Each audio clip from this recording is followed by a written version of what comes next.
In 1957, a man named Frank Olson fell, or was pushed, from the window of a New York hotel room on the 13th floor. The official report said suicide. His family said murder. The CIA said nothing for 17 years. What they eventually admitted changed what Americans thought they knew about their own government. The program had a name, MK Ultra. It ran from 1953 to at least 1973.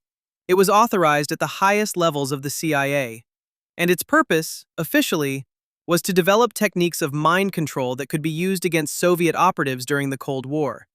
That was the justification. What it actually became was something far darker. CIA Director Allen Dulles approved a program that would, over the next 2 decades, secretly dose American and Canadian citizens, without their knowledge or consent, with LSD, mescaline, barbiturates, and other drugs. They conducted experiments on prisoners, on hospital patients, on psychiatric patients who had come seeking help, on soldiers who thought they were volunteering for research on the common cold.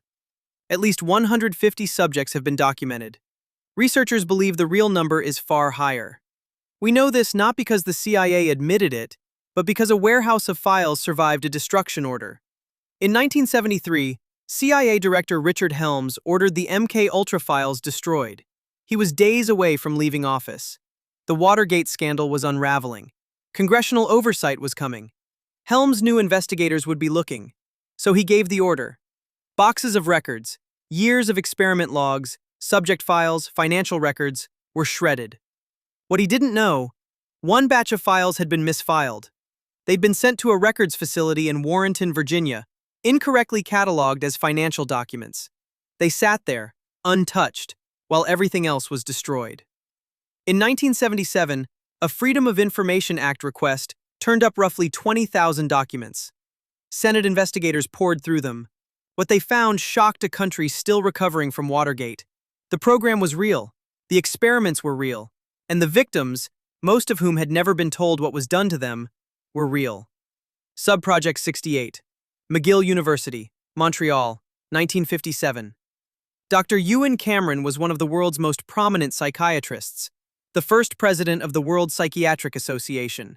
The CIA funded him through a front organization. Cameron's method was called psychic driving. He believed that if you could completely erase a person's personality, break them down entirely, you could rebuild them from scratch. To achieve this, he kept patients in drug-induced sleep for weeks, sometimes months.